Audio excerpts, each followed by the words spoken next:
You may go ahead, Ms. Harris. Good evening and welcome to the second day of NCBW National Small Business Week. I hope you are taking this information and applying it to your own elevation. Small businesses are essential pillars of our communities and our economy. The Small Business Administration Office of Advocacy reported that small businesses account for 44% of the U.S. economic activity. There are over 30 million small businesses in the United States, only 2 million of those businesses being Black owned. The market is ready and growing fast for entrepreneurs who are ready to mind their own business.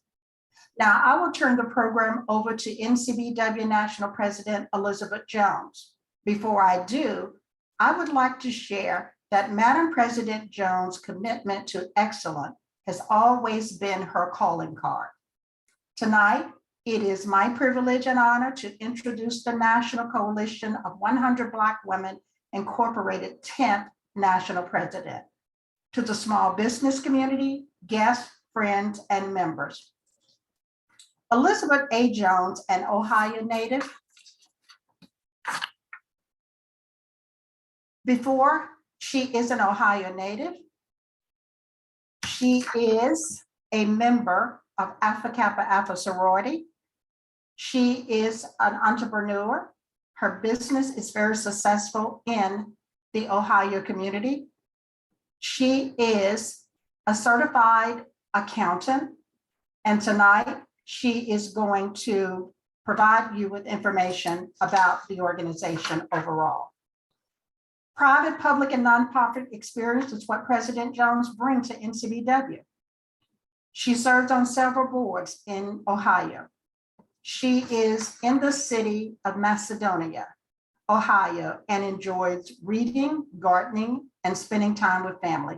I present to you our National President, Elizabeth A. Jones.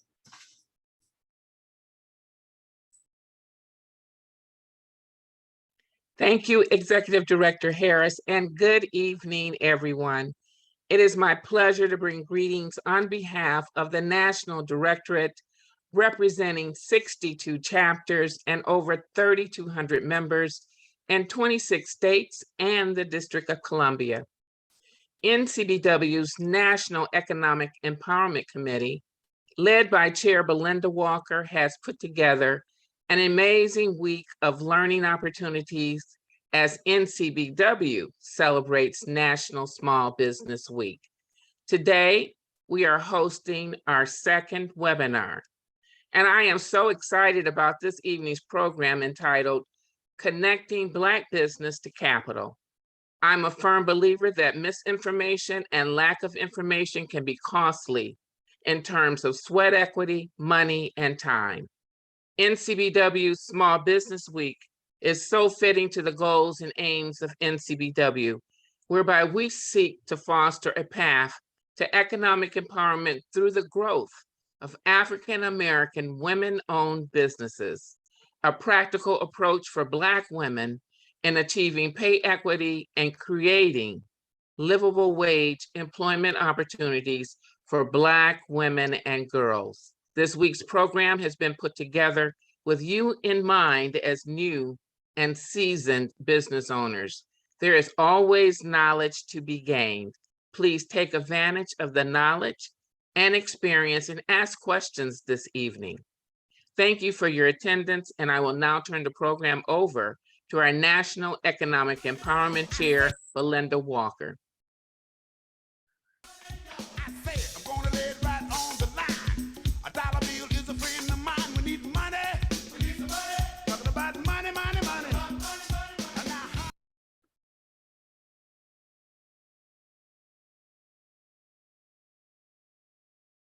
Good evening, Coalition sisters and our guests. Thank you very much, National President Jones and Executive Director Harris.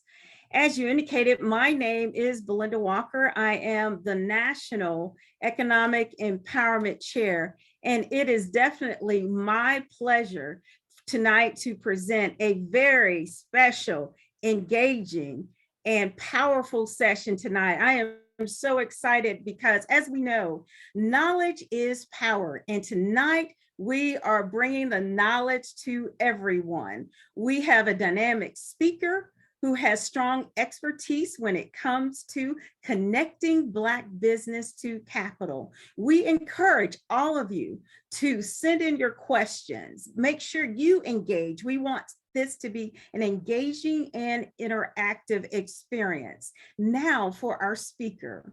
Our speaker's name is Pamela J. Williams. Pamela Williams is currently a successful business banking consultant vice president with Truist Bank for over 3 years. She brings over 12 years of business banking relationship management expertise, along with more than 20 years of financial industry dynamics, including retail, global, wholesale, and commercial banking. So I told you we are bringing an expert tonight. I love her spirit because Pamela, she believes in serving within her community. She serves as a dedicated member of several teams and boards, including the Susan G. Komen Foundation, AHA, Community Development Center leader, W4W, and proud active member of Sigma Gamma Rho Sorority Incorporated.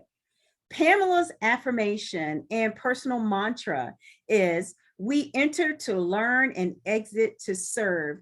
If you would please help me welcome Pamela to our platform tonight, in which we look forward to her educating us, empowering us, and just sharing her wealth of knowledge. Welcome, Pamela, and thank you. Thank you so much, Belinda. Thank you so much for that intro.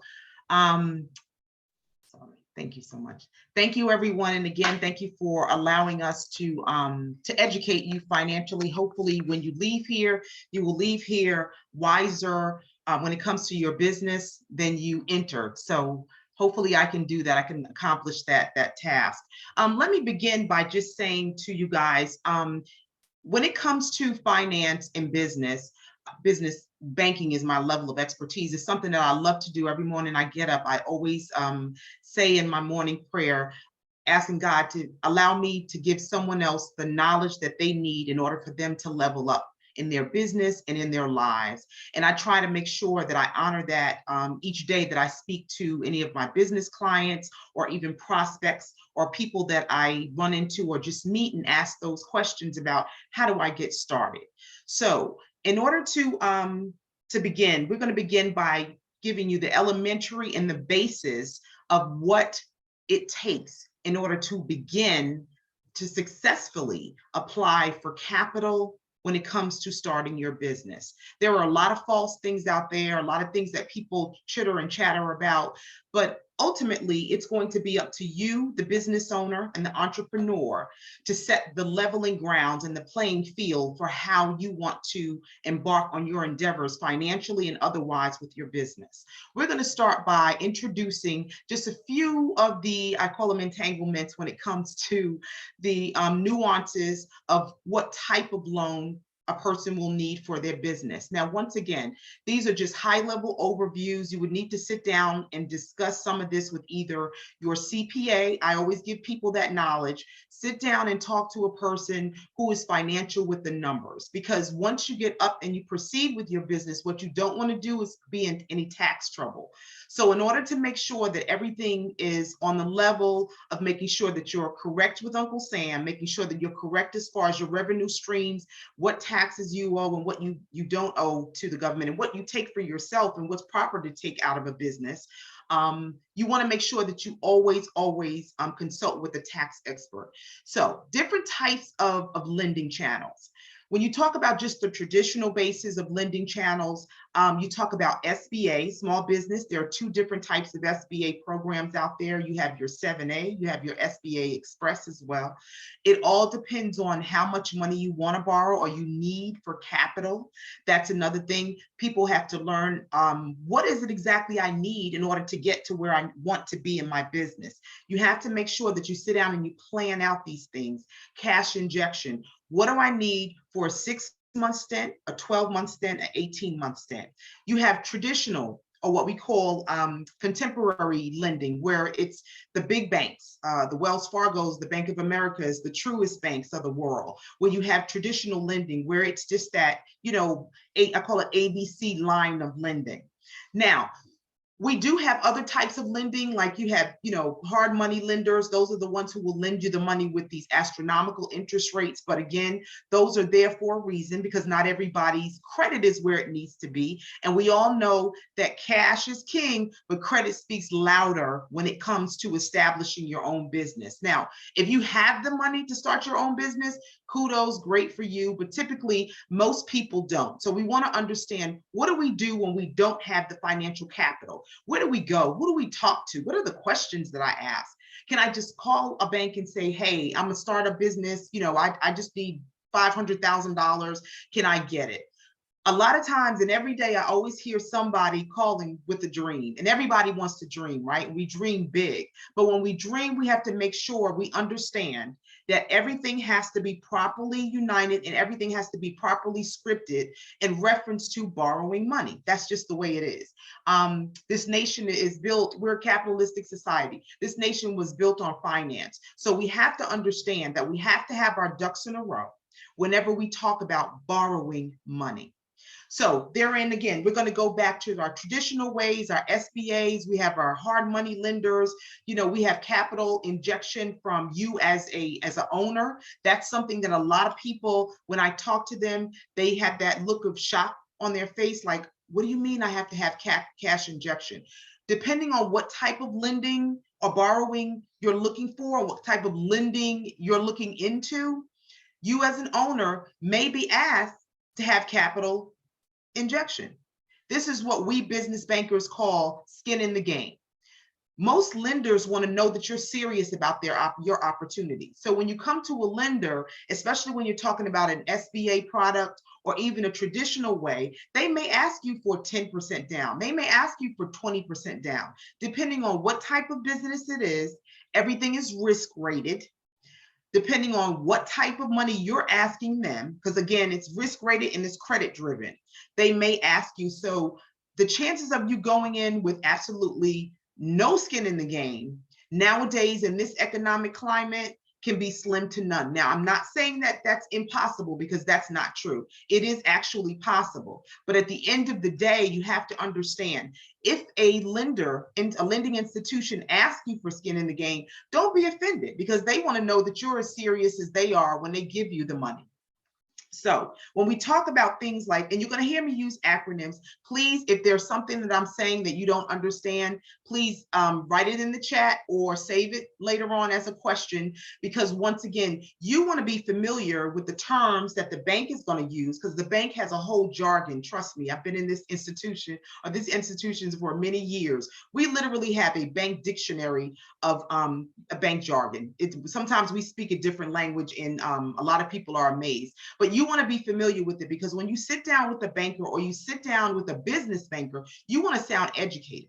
So you want to make sure that you've done your homework, regardless of who you're borrowing for or how you're borrowing or what you're doing when you're borrowing. You want to sound like you have not only the skin in the game financially, but you have sat down and done your homework. A lot of times people will dream something overnight, get up the next day, come to the bank and think that, hey, can you lend me this money for this business? That is not how it happens, especially when we talk about startup businesses, a very, very, very sensitive topic nowadays. And again, everything in the financial sector depends on the sensitivity of our economy.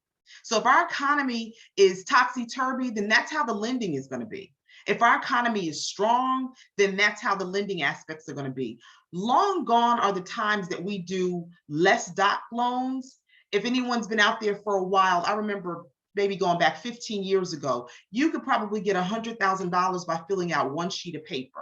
Well, nowadays, they probably want a pint of blood, your firstborn, and you have to give them your house if you paid that off too. But it all goes with the turn of our economy, which way the pendulum is going to swing. So getting back to the different types of lending instruments, when you talk about SBA, SBA is a phenomenal product. It's a government-backed loan, but SBA, once again, they're going to ask you for some cash injection in there. So you got to look for that, as well as SBA is going to is going to tag on their fee as well to their loans. Because again, they have to get paid. Traditional banking, the conventional traditional way, again, they may ask you for a little cash injection or not, depending on how you're looking to finance and what type of business this is. And again, risk rating is everything. So when you talk about businesses, you got to say to yourself, could this possibly be an industry that the banks will entertain? Or will this be a high risk industry? Some of the high risk industries may be things like convenience stores, hair places that a lot of those are popping up all over the place. But are they high risk? What are what are the odds that those businesses will not exist in 2 or 3 years? We may be talking about something like an eatery, an entertainment eatery. A lot of people look at entertainment tapestries. They look at those eateries like, hey, why wouldn't the bank lend me any money? Or why wouldn't they give me 100% financing? Because those industries are high risk. Those are very volatile industries. So when you look at certain industries, they're not industries that the lenders want to really lend to. So once again, the primary thing that you can ask yourself, that lenders ask themselves, meaning banks, how are we going to get paid? And if that's an industry that's high risk, and it's a great possibility that the bank won't get paid, because remember, the bank doesn't want your business. A lot of people come in and say, hey, well, if I don't do well, the bank can just take my business and, at least they'll have the collateral. Well, guess what? Here's some flashing news flash for you. The bank does not want your business. They don't even want real estate. Someone said to me, I had an entrepreneur who was buying a plane, and he said to me, I don't understand. I have all this, all this money, and a lot of his money was tied up. I said, yeah, but you don't have liquid cash. He said, but I need this plane and I want to buy this plane. He said, well, what's the worst thing that could happen to you guys? If I don't pay, you get the plane back. And I said to him, well, let me enlighten you. The bank doesn't need another plane, nor do they want another plane. They have a whole lot of planes sitting out there on a tarp where people have either not paid for them, gone bankrupt, and they own them already. They don't want any more planes. What they want is their money back. So when you think about capital, or you think about a business, and you think about lending instruments, think about a business that will be profitable even in hard economic times and in good economic times. Is this business going to be profitable? Because the average business takes 3 to 5 years to even turn a smidgen of a profit, meaning 10 to 15%, small margins, 5%, 5 years. Sometimes some business owners cannot pay themselves for at least 4 to 5 years. And that's a good business. That's a thriving business. So really think about some essential tools.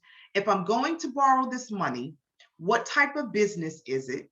Do I have capital to inject in this business? And if I don't, can I afford to go SBA? Do I need to go conventional, or do I need to look at a hard money lender?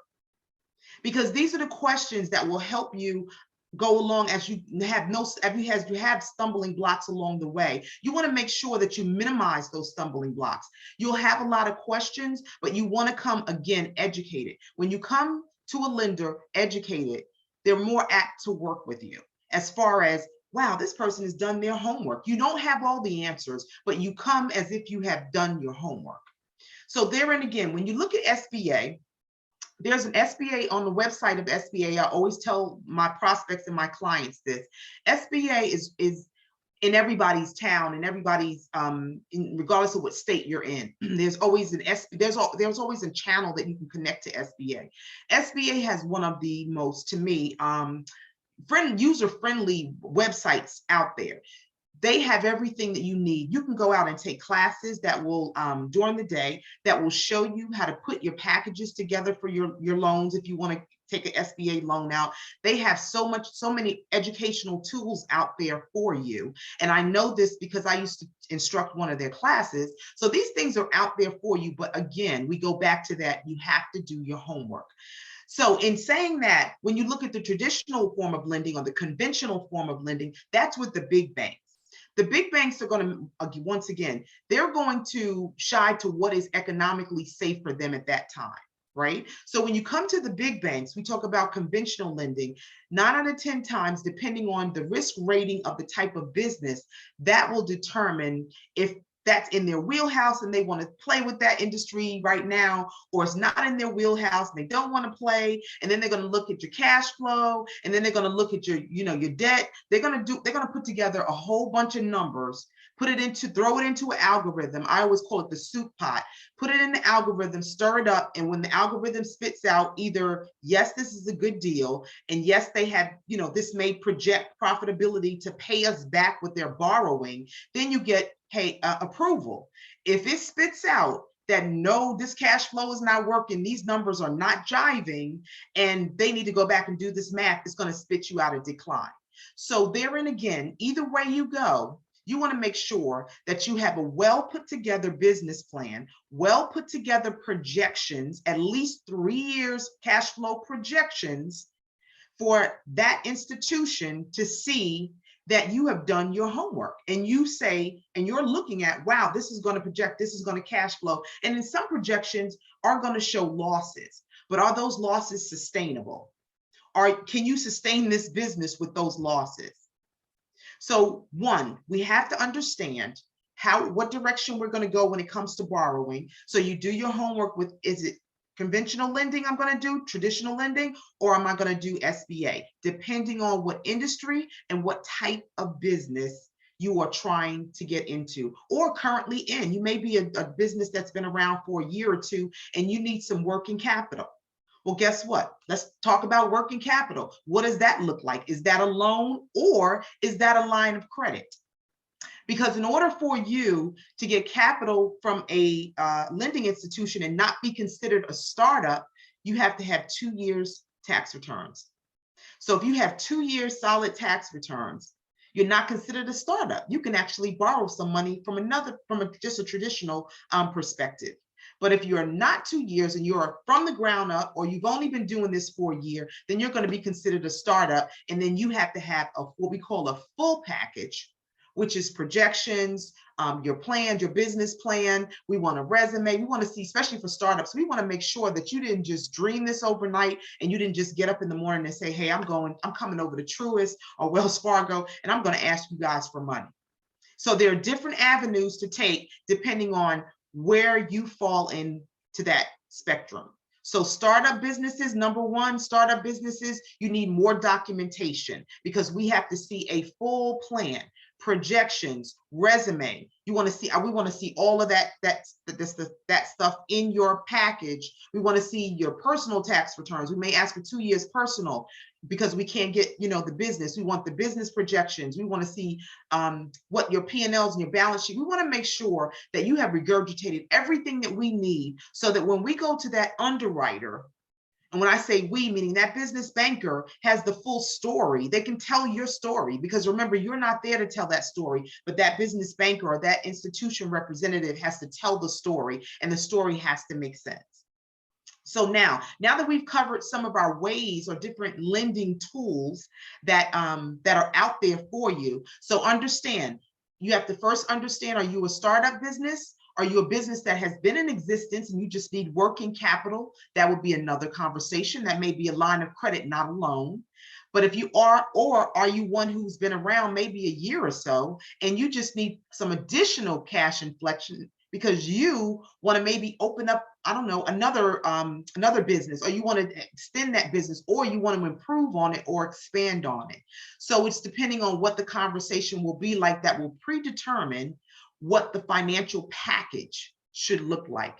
And always, once again, consult your business banking representative in that institution, and/or go out to the websites to see what those institutions require for your type of lending tool, whatever you need for your business, because different things will be needed for businesses. Every business is not alike.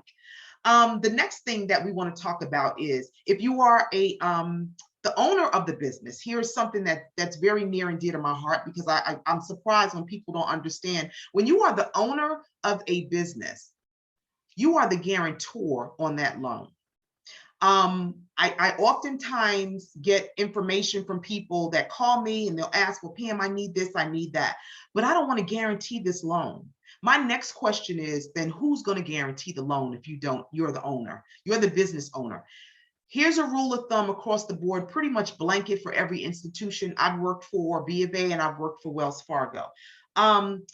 Anybody that has 20% or more ownership in that business is going to have to be a part of that loan package. So if we own XYZ company and I own 22% of it, then guess what?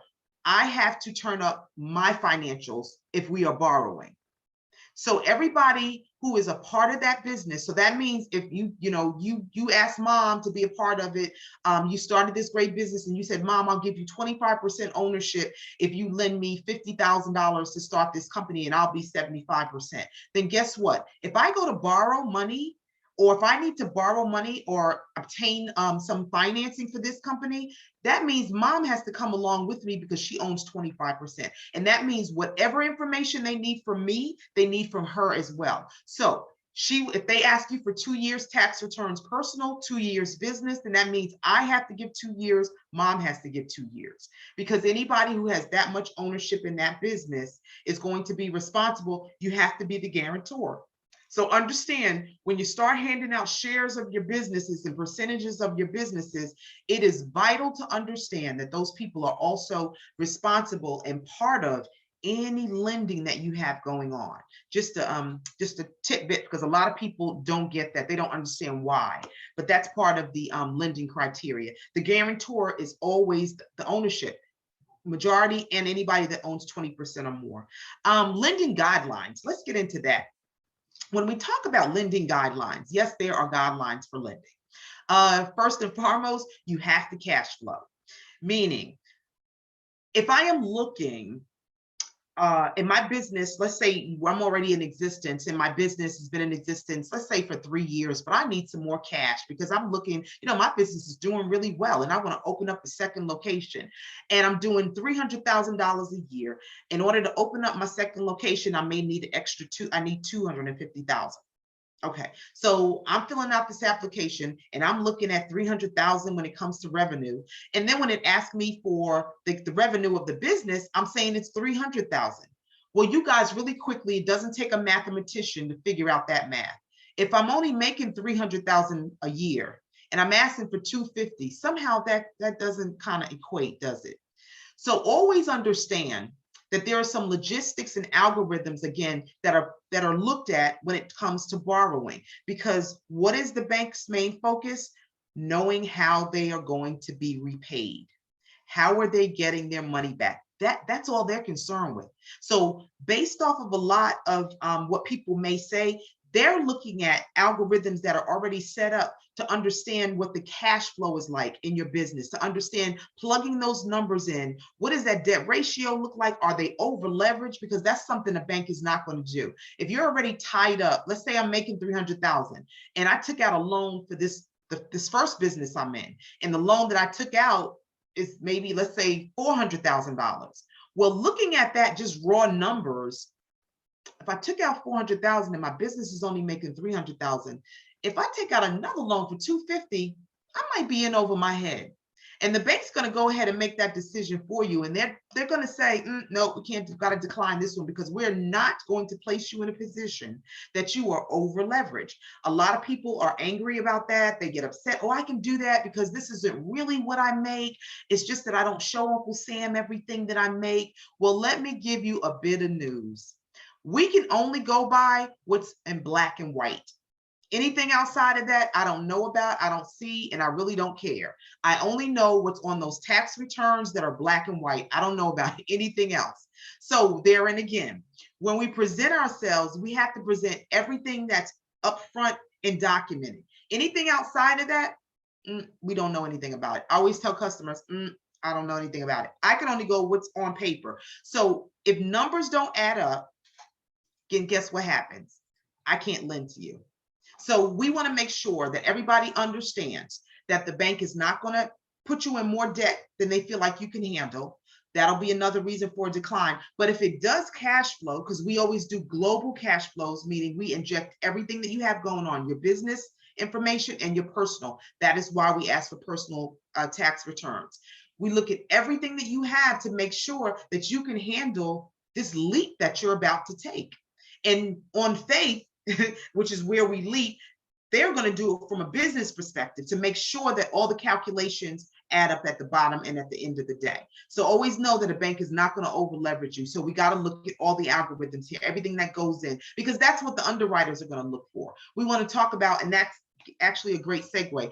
We want to segue into what is it that these underwriters, I had a client say to me today, what is it that these underwriters want? The underwriters are hired to make sure that the numbers make sense. To put it all in a nutshell, they're there to make sure that everything is cash flowing, because if it's not, that's where we get the hard declines. We want to set ourselves up for approvals. We want to set ourselves up where we understand how this all works together in order to be successful, right? Because we want approvals. That's what we want for you guys. We want business bankers. The days that I can call somebody and say, hey, your loan was approved, that's a good day for me. Or maybe not this time, but let's look at some other ways and some other things that we can do to make sure that you get there next time. I like those great conversations. But in order for us to have those great conversations, we have to understand what it takes in order for us to have those great conversations. It's not just the magic wand. It's not some pixie dust that we sprinkle, but it's educating yourself on what it is I need to look like in order to make my position myself to borrow. That's what it is. What do I need to look like to position myself to borrow? So with that being said, again, we want to make sure now we want to deep dive and pivot into what's a financial package? What does a financial package look like? And what does a good financial package look like? And as I stated earlier, a good financial package looks like making sure that you have all your ducks in a row. If you are a startup business, you will need a full financial package, which will include, again, your resume. A lot of people don't know that. We want to make sure that you've had some experience in this business, that you didn't just wake up and say, I just want to do that. Because if you did, you're probably not going to get the money that you think you're going to get from the bank, because they want to make sure that their investment is protected. So if I say I want to open a spa, well, they're going to ask me for my resume. And if they don't see spa on there somewhere, they're going to come back and push back and say, hey, Ms. Williams, so why'd you think you want to open a spa? What makes you think you're going to be successful? You've never ran one before. You've never worked in one before. Nowhere in your resume does it show you even have experience as a spa manager or even assistant. You're not licensed. What makes you think? They're going to push back because they want to make sure that you understand that there's a lot of checks and balances in starting a business. And also a high percentage of more than 50% of businesses that start up in the first 3 years fail. They want to make sure that this business, you're not setting yourself up for failure pretty much. So they're going to look at your resume. They're going to ask for your business plan, your projections, and you got to make sure that these things are nice and tight and tidy when they get them, because they're not going to sit there and try to understand what you've written or what you've projected. They're not going to tell you, oh, this number, you kind of messed up because this number doesn't look right. They're going to look at it almost like a professional term paper, like you're doing your thesis. And they're gonna read that thing. They're gonna make sure you didn't plagiarize. They're gonna make sure that all the information here is solid. Anything that needs to be credited or quoted according to someone else's philosophy or theory, that you have given that person credit and it's not you falsifying your information. So look at a startup business package as this is my dissertation, and I need to turn it in and make sure that everything on here represents me and my business in an adequate, not falsified, documented, and scripted manner. And here's just a tidbit for you. If you are not the expert in doing cash flow, projections, balance sheets, and P&Ls, there are people out there who you will have to pay them, and it will cost, but they can put together some packets that will really be professional and will wow you. I've seen some. So therein again, don't sometimes think, oh my gosh, I got to do all of this. I'm really not good at this because I wasn't a math major or wasn't a business major. That's okay. You don't have to major in these things in order to perfect them. Trust me. But one thing is for sure, you need to know about it, or you need to find someone that does know. And there are people out there that will do your resume, your professional resume. They will do your cash projections. They will do your bio. They'll do your P&L. They'll do your business projections. They'll do a 3-month projection. I got one the other day that someone hired to do, and I'm telling you, this thing was immaculate. So there are people out there. Don't overwhelm yourself. You don't have to know everything, but you need to know where to get the answers to the other stuff. And that's the stuff that you don't know. So with that being said, understand that as a new startup business, if you're going with, especially with the SBA, they want everything. So you have to know that the SBA is going to want everything. And that package needs to be complete when it's turned in, as well as traditionally, they don't want as much, but they're still going to want pretty much the same. I'd rather you have more than less. So making sure that our packages are thorough, and our packages are 2 years, typically 2 years with the personal, like I said, the resume, the business projection, the cash flow, the balance sheets, anything depending on where you are in your business, or if you're a startup from the ground up. Startups from the ground up need more. People who've been in existence may not need will not need as much as the others. And then again, it also depends on the amount of money you're borrowing, because they want to see the breakdown for everything. If you're saying you want 300,000, they want the projections to show where that 300,000 is going. You can't just say, I want a spa, I need $300,000. No, you need to define it. What do you need to break down as far as your employees? You're going to have to hire estheticians, your furniture in there, your leasing. So you have to break everything down, and they want to see that in the projections to make sure that you understand what it's going to take for this business to be successful, as well as that you understand what you're getting into. So that's the startup, and that's the package for SBA, and typically the traditional as well. Okay, how do I acquire this? Again, there are people out there, don't overwhelm yourself. There are people out there who as living consultants who do this kind of work. That's what they do. They consult and they help you. And cash injection. Yes, I want to back up to that. Cash injection, very important. I understand that you're trying to start a business. A lot of people say, well, Ms. Williams, if I had $50,000, I wouldn't be sitting here asking you for money. I would be out there doing something with it. Well, guess what? Sometimes you're going to need cash injection depending on what you're doing and where you're going and what you're asking the bank for.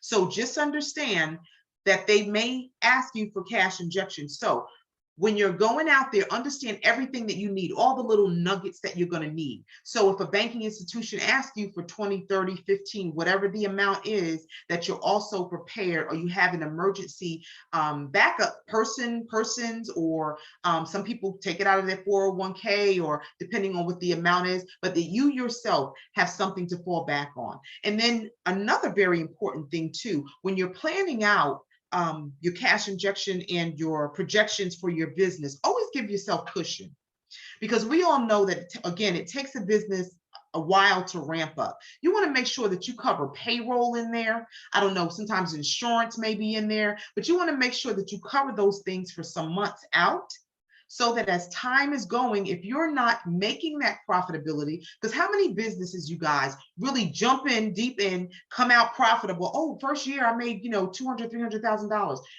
It's a small scale, very, very almost minute scale that does that. 9 out of 10 times, again, I can tell you, I've seen it. Businesses do not make profitability 3 to 5 years it takes you. So you want to make sure that you put enough cushion in there, so that if you have payroll for your people, that they're getting paid, and things that are in your daily cash flow cycle are being paid attention to and are being covered, because you don't want to get out there and shortcut yourself. And then your business is, okay, I've been out here for a year now, I'm running out of cash, and I'm not making the profit I thought I was going to make. How am I going to meet payroll? Or how am I going to, pay my vendors? So you want to make sure that you make some substantial, look at things with a fine tooth comb and through a magnifying glass, to give yourself enough of projection and enough latitude and longitude to have wiggle room when it comes to that everyday cash flow need as well. Okay, and what do I do next? What do we do next? When we have all these things in a row, we've decided how we're going to borrow. It's going to be either SBA, traditional, or conventional. We've decided that. We've got our guarantors. I have my cash flow needs. I understand what my lender is asking for. I have my package together. I've hired somebody who's put together this really sleek package for me that speaks to the success of my business, the passion that I have around this, because that is always a plus. You got to be passionate about it, you guys, because when it comes to that business, this is your livelihood. You got to have the passion, not the bank. The bank has the money. You want the money, so you need the money and the passion? No, we only give out the money, not the passion, because we look to see if you're passionate and enthusiastic about what it is you're trying to do. Because, you know, we want to be your bank of choice. We want you to build relationships with us. We want to start with you where you are so we can grow with you to where you're going to be. I love to see my old clients who I remember, you know, 5, even some 10 years ago, who started out with me, and now, man, they're just flourishing, because those are the conversations that make me feel good. Remember when, Pam? I remember when, and now we're here. So make sure that you have that passion, because it's going to take some hustle and it's going to take a lot of sweat, but it's also going to take you to have the passion and the drive for what you want to do. So let's make sure that we wrap that up as well, that we have that passion behind it. And next and foremost, the last thing, are you ready for the work that it's going to take to get there? Because you may get a decline on your first or second time trying to get a package through, to try to get that lending support. But I always try to tell people, a no is not a no forever. It's a no for now. And a no for now means there's other things that we must have to do with this package or with these financials to get them right, to get you where you need to be. And the last thing that people don't think about, that is the big determining factor, is your credit. Yes, credit is a huge factor in approvals and declines on loans. We do not go off of business credit. Business credit is not the only driver, you guys. Your personal credit impedes a great deal on a loan. Cash flow, the current debt you're in, and your credit are essential to getting a loan approved. So what I always tell people in my consulting role is, pull your personal credit first. All 3 bureaus, go through it with a fine-tooth comb. Anything that does not belong to you, get rid of it, write your letters, make your phone calls. Let's clean that up, okay? Let's clean it up like we like to clean our houses. Let's make sure our house is in order before we look out the door and judge any of our other neighbors. Make sure our house is in order. In order to do that, get that credit right, clean it up, pay it off. Start with the smallest stuff and work your way up, because those are the things that are going to be looked at when it comes to your business loan. That has a factor. It weighs really, really large and really, really heavy on what's going on with the borrowing that you're trying to acquire. So we do take a look at that. We say, if you can't be responsible with your personal credit, how are you going to be responsible with the business credit? So let's make sure that we get that credit in order. And I always like to leave the credit for the last piece, because for some reason, that's a shocker to people. Oh my goodness, I thought I could just use your business credit. No, your business doesn't have credit if you're a startup business, number one. And number two, your business is not a responsible entity for itself. You're still the driver. So once again, that's like blaming somebody else for your drunk driving habits. Oh, I'm sorry, I went to a party, they had alcohol, they made me drink, and then I got in the car and drove. No, that's not it. You were not responsible. Don't get in the car and drive. That's the same thing with the credit. Oh no, I didn't know this was here. Or, you know, the shocker when they get back the credit score and it's a 610 or a 530. Trust me, I've seen one that low. And they have no idea where that came from. Who did that? That's not my credit. No, it's you. So we are responsible for our credit. And that speaks a lot for us. It speaks to character, it speaks to integrity. And things happen in life. I am not going to sit here and say that, you know, I'm blind to that. Things happen regardless of what they are. There's always opportunity for you to understand when they do happen, there's room for correction. So let's correct it. Correct it, get that in the row, your ducks in a row there, and then work your way up to everything else. Because if you don't have your ducks in a row on that platform, everything else is going to crumble. The foundation is going to crumble.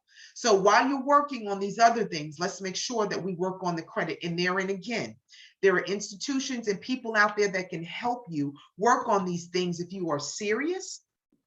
You need to write down your list on what you need to work on, and then you begin to peel away at these things bit by bit. With that being said, I think I've covered everything. We have, I have some really good, just a few moments. I'm checking my time here. I have a few moments because I like to be punctual. There are some great opportunities, you guys. I know with, and I'm going to give Truist, my company's horn right now. And I did send this out to Belinda, but there are some great opportunities out there that banks have partnered with other subsidiaries, investment companies, and other financial institutions where they're right now really pushing to help minority women and minorities of all backgrounds. I just want to make mention of a few. Maybe you can jot them down, go out there after we finish this call, go out to the websites and see what they have out there for you, where they are supplying capital for women specifically and women minority business. Now is the push and the time. If there's ever been a time that you want to start your business, you have a great idea, you have the passion for it, and you just need that capital injection, and you might have been turned down from one of the big banks, don't give up, because there are a lot of institutions out there. And I pulled up the website. Again, I'm going to toot Truist's horn. Truist has put in about 41, I think it was $41 million. I'm looking at this article as I turn away. It's $40 million in an initial donation to help establish Corner Square Community Capital. And this is out of Charlotte, a nonprofit where they are giving cash injection to different minority women-owned businesses.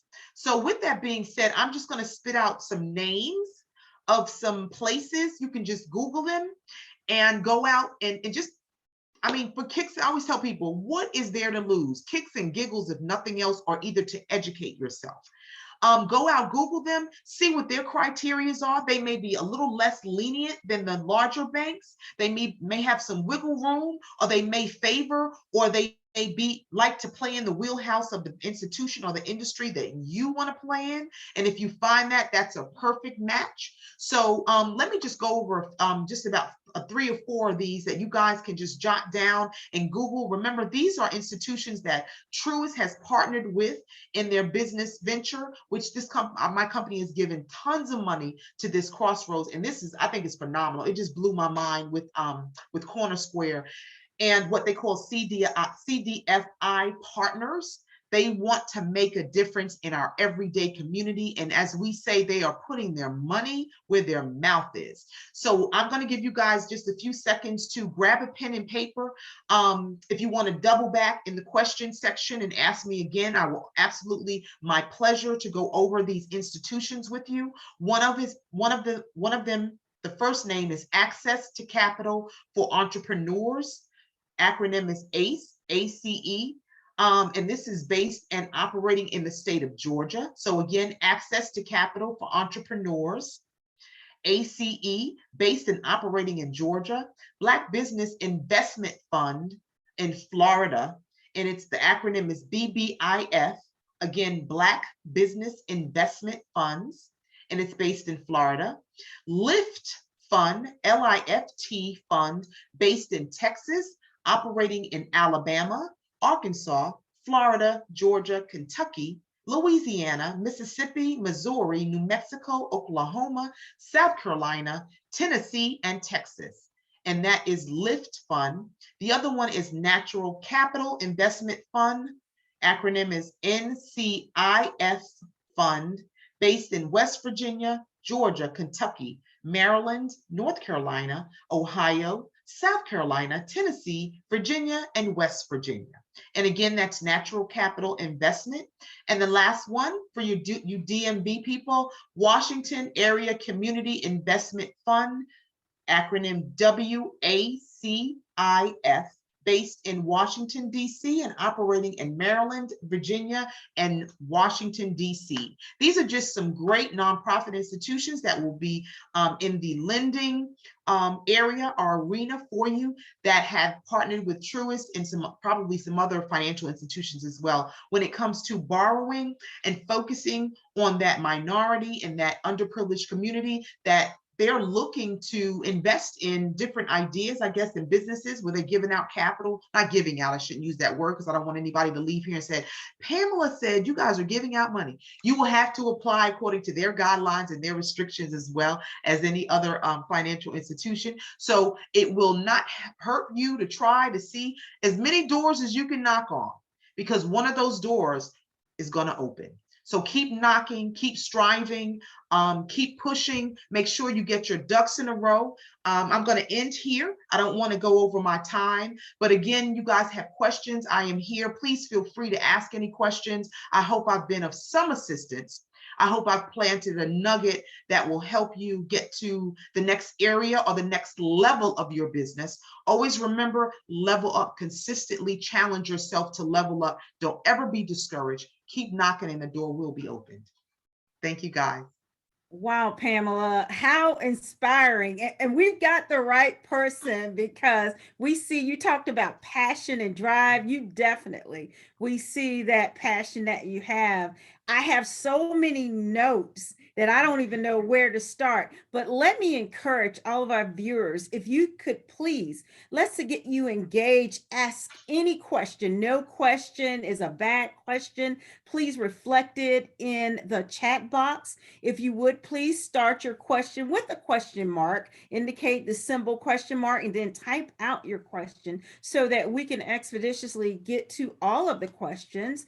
And our committee member, Sister Denise Cornelius, will be reviewing and reading your questions. Now, as far as my question, I have a couple that I'd like to ask you, Pamela, and that'll give time for the viewers to input their questions in the chat box. And also, I know we have some Facebook Live, a lot of Facebook Live attendees as well. My question revolves around what industries are not high risk or adverse for lending institutions, because I'm thinking of if someone wants to go, for instance, in a model type approach like a franchise. Mm-hmm. How is that viewed with lending institutions as far as someone just jumping into that particular industry, brand new, getting a franchise? So if you can respond to that question. Sure. Franchises are good things. I mean, especially right now, during this time. And again, everything is kind of economically driven. Like I said, I have to be honest with you. It's depending on, if we want to dip our toe in it today and not dip our toe in it tomorrow. But franchises are a good thing as long as there's good revenue history behind that franchise. Let's say, for example, a Zaxby's. One of my clients is a Zaxby's customer, Mr. C. Our kids went to school, just to show you how far back we go. I remember when he had one franchise. He now has a whole state and probably 10 here in Georgia. So that's what I mean when I say relationship, driving that relationship. Our daughters went to school together, and now both of them are graduated and on to grad school. So we've been knowing each other for a while. He started with one, and he started during a very sensitive time when, the franchises that franchise wasn't that popular. Chick-fil-A is taking over everything. And not to use names, but as long as the revenue based and you can have projections that show that particular franchise is profitable, then that's not considered a high risk. But if you get one that's off the beat, when we look it up, because remember, the underwriters are like people, they're human, right? They're going to go in just like I am. When I get that package, I'm going to go in and be like, "Ooh, what? Howdy Doody? Like, what franchise is this?" So I want to see, is Howdy Doody profitable, where they're located, and is Howdy Doody a household brand name? Because if it's not, then that means losses for the bank. So when I go to write what we call your white sheet, which is your story, then I'm looking at it going, I'm online going, oh, Howdy Doody doesn't look too, I'm writing a story that may be kind of dim and deary. So if it's leery, so it's depending on the franchise. Franchising is a great thing. And if you have a franchise that's good and profitable and we can speak to that, absolutely. Okay, great. And you talked a lot about in your presentation, cash injection. What would be considered, I know you said obviously liquid cash, but from a startup business, from an individual going from not having a business to starting a business, what type of instruments or access would qualify for liquid cash? Obviously, you said 401k. What about things like home equity? Yep. Can you give us some examples of what would qualify for that cash injection? You want to do, if you have to, because here's what they're going to look for as well. They're going to look to make sure that money was in the bank at least 60 to 90 days prior to you applying for the loan. So if let's say you and I decide that we're going to do, I don't know, a spa Sedell. and we figure we're going to go SBA, but we want to open this fine, oh, we need, $150,000. Well, we know also we're going to go SBA, they're going to ask us for some cash. They may ask us for anywhere between 10,000, maybe 15, because we're looking to borrow maybe 200,000. Well, if we know that we don't have that in our bank account right now, then we need to make sure that we either go with, I don't know, borrow the money from grandma, mom, dad, or 401k, or house. If we have a home and we know, hey, I only owe $50,000, but my home is worth 400,000. Well, I got some equity in there, don't we? I want to let's pull out 100,000. I'm going to pull that out when you and I first start discussing this. If I'm serious about it, to let that money be there. So when they look at the accounts, it doesn't show up like, oh, I just took this out 2 weeks ago. And because they're going to ask for bank statements. They're going to ask for 90 days bank statements. So if that wasn't in that 90 day, the next thing they're going to ask is, where'd you get this money from? Oh, well, I find it. Okay, well, it needs to be sitting there. And if I'm not mistaken, I think I want to say 7A SBA, because I haven't done one of those in a while. One of them requires 90 to 60 days that cash be in there.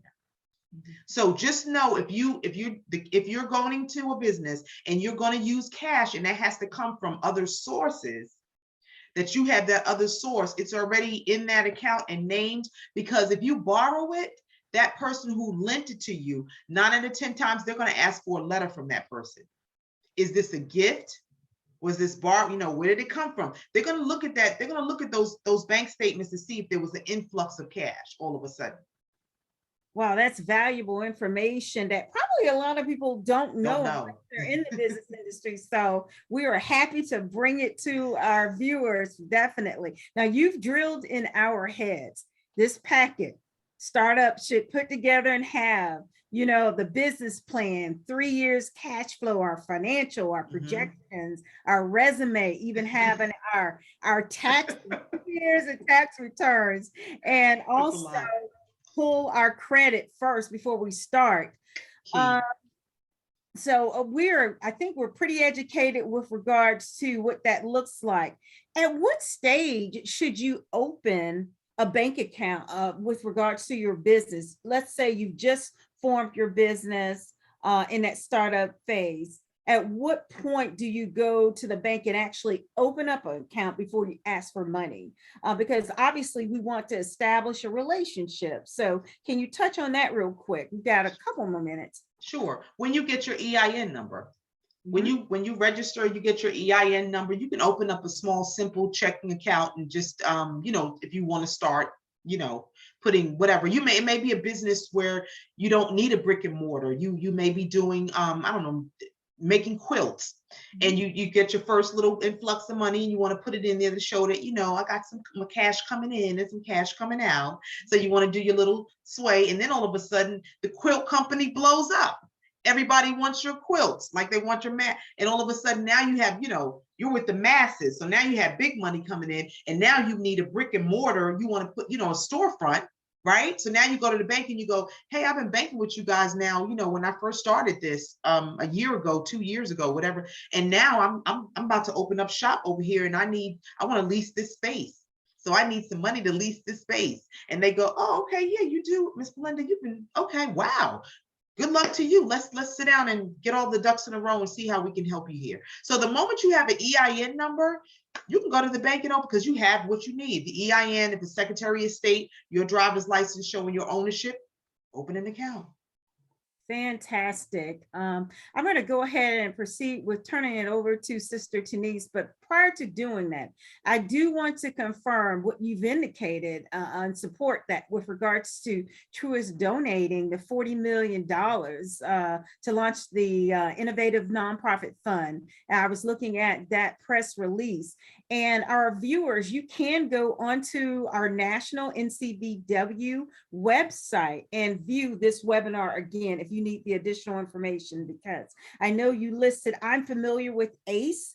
They're here in Gwinnett County, one of the main locations. So the access to capital here in Georgia. You have the Black Business Investment Funds, Lift Fund, the Natural Capital Investment Fund, as well as the Washington Community Investment Fund. See, I took my notes. We'll go ahead and turn it over to Sister Denise. Any Thank you. questions? Thank you so much, Chair Walker. And Ms. Williams, you have dropped a lot of nuggets on us today. Thank you so much. Thank you. I do show one question in the chat, and the question is, do you have any specific advice for small nonprofits? Not real. I mean, let me say this, and again, I guess I'm tooting true. I can only toot Truist's horn. Truist just came up with a, they have a lot. In between working with the other institutions, they do a lot for nonprofits. They have a special business account now for nonprofits. They have a credit card for nonprofits. They really gear toward nonprofit, and nonprofit is just a little different of a beast or an animal because there are no guarantors connected to it. So banks tread thin grounds with that a little bit, but there is no everybody has the same underwriting criteria. There's no different. I've never seen it. As a matter of fact, I was always in my younger years of working with business banking when I first got started in the DMV area. I was the nonprofit queen. I used to lend to churches and nonprofit organizations, and that's what piqued my interest in business banking. When I first started, I was like, oh, what is all this business banking stuff all about? And I started with the churches in that area and was lending to them in a nonprofit, and I became very enthusiastic about just the excitement of seeing what nonprofits really do for our community. So again, going back to that question, my best advice would be just make sure your books are together. That's probably the biggest thing that I see that nonprofits don't do very well is the bookkeeping. Just keep all those books in a row, all your numbers, continue to be profitable. And I know, again, it's a small margin because you're not, you're nonprofit, but that doesn't not mean that you cannot borrow. That's a no. You can, yes, you can. And we give the same criterias as we do with any other institution. Just make sure that you have what is needed in order to borrow. And if you need to go and ask somebody before you jump out there to borrow, then go ask. I mean, information is free, right? I don't know anybody that does, I mean, information. And I always say the questions that are not asked are the ones that will cost you the most. Wow. Ask those questions, push back. And what I always tell people, I don't know everything. I don't even know half of or a smidgen of everything. But what I do know, I'm passionate about. And if I need to find it out, I'll kick in the doors to find out. Great. Thank you so much for that advice. One other question that I have is that I've seen an uptick in trend in Black women going into the transportation, logistics, and technology areas. Have you seen an uptick in the number of loans that have been extended to those types of businesses? Yes, I have. I mean, I have talked to more women that own truck companies now. Wow. I can literally sit here and say, probably if it's not once a day that I'm talking to a woman that's, when I'm calling and I'm going, oh, this is another woman who owns it. I'm like, whoa. I talked to a lady the other day. She owns a fleet of 15 trucks. And I said to her, I know you're not driving all 15. So so this is real interesting, but it is phenomenal to see women out here that are doing it. And that's one of the industries, logistics, because it's popping and booming right now.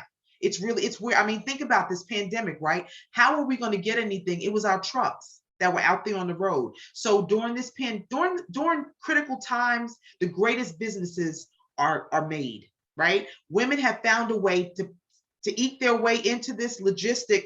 These truckers are out here, and I'm telling you, a lot of them are driving for women-owned businesses. It's amazing, and I'm so impressed. Yes, I have seen a lot of loans approved for them buying trucks, for them getting lines of credit to fix the trucks, because trucks go down and they're expensive, tires and motors and everything else. It's expensive business to be in, but they are out there and they're doing it. I've seen a lot. Yeah, I've seen a lot in the last probably year and a half. News. One last question that I have for you is, you talked about there were several types of loan, the conventional, traditional, and I believe you stated the SBA.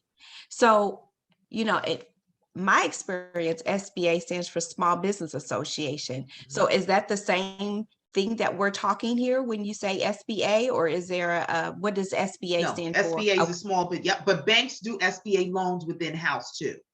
Yeah, Okay. no, it's a small, it comes through the government. It's a government funded loan. But if you go to, like I said, any other institution, most institutions have their own SBA program within their banks.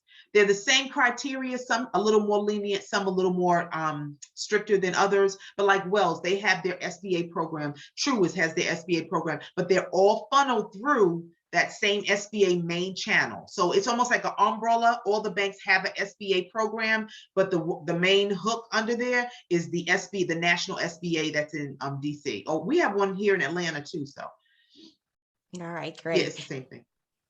And I appreciate the information. And Chair Walker, I don't in the chat, so I'll turn it back over to you. Thank you so much, Sister Denise. That means that our speaker, Pamela, has pretty much covered everything. I don't left any stone unturned. And we do not mind you tooting the horn of Truist. I must say that Truist is a significant, and we have to acknowledge that, supporter of National Coalition 100 Black Women Incorporated, specifically on the economic empowerment programming. I mean, they were a significant and a major funder behind our signature program entitled Sisternomics. A lot of our chapters are familiar with it. They participated in it, and Truist has put their money where their mouth is, and we have to acknowledge that and support Truist. Now, if our members and our guests would like to follow up with you, and again, this is a recording that they can access and revisit on our website, how would they follow up and reach out to you, maybe perhaps for lending advice or opportunities? You can provide that. Okay, I can be contacted via email, and my email is pamela.j.williams@truist.com, and Truist is TRUIST.com. So again, Pamela, PAMELA .j.williams, WILLIAMS @truist.com, or you can reach me by cell phone 770-317-8226. Thank you so much, Pamela. Thank it you. has truly been a joy. I know I learned so much. I gleaned a lot and took a lot of notes, and just looking forward to this having an impact on our viewers and our members, whether they're aspiring or existing business owners. So thank you. And at this time, we want to acknowledge and thank Truist Bank. Again, they are a staunch supporter of our organization. I want to thank, as well as our National President Jones, as well as Executive Director Harris, and our Economic Empowerment team, as well as our announcer tonight, team member, Sister Denise Cornelius. And with that being said, I'd like to go ahead and turn it over to Executive Director Harris, as well as our National President, and encourage everyone, please make sure that you visit our website. We have another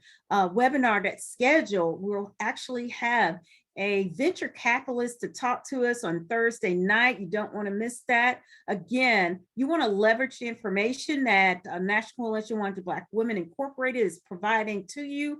As we know, the pandemic has showed us we have to make sure that our economic house is in order and find opportunities to increase our livelihood. I'll go ahead and turn it over to you, Executive Director Harris, and thank you. Thank you, Pamela, for stepping in at the last minute to give us a hand tonight. And what an amazing presentation you have provided to our members, to our small business community, and we thank you. We want to thank Belinda and the Economic Empowerment Committee and the production team led by Bridget Baker. This has been amazing, and we look forward for the rest of the week. So I'll turn things over to National President Elizabeth Jones for final closing.